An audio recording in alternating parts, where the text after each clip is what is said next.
కావాల్సిన పేరుని కూడా ఈ జ్ఞానం తెచ్చిపెడుతుందా?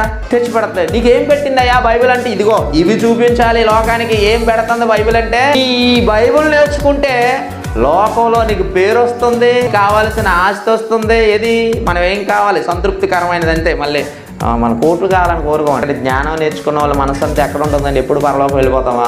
ఎప్పుడు పరలోకి వెళ్ళిపోతావా? ఎప్పుడు దేవుణ్ణి చూస్తామన్న మనసు ఉంటుంది తప్ప ఎక్కడ ఎంత డబ్బు కూడ పెడతామా, ఇక్కడ ఎంత పేరు సంపాదిద్దామా అన్న ఆలోచన మాత్రం ఉండదట.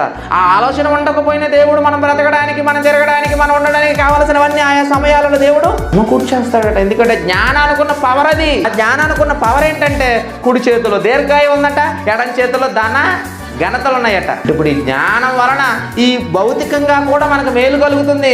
మరణించిన తర్వాత కూడా ఆత్మ ఆరని అగ్నికి వెళ్ళకుండా దేవుని దగ్గరికి వెళ్ళే ధన్యత కూడా దేని వల్ల కలుగుతుంది? జ్ఞానం వల్ల కలుగుతుంది. కనుక ఇప్పుడు మనం దేనిని సమకూర్చుకోవాలి, దేనిని పోగేసుకోవాలి?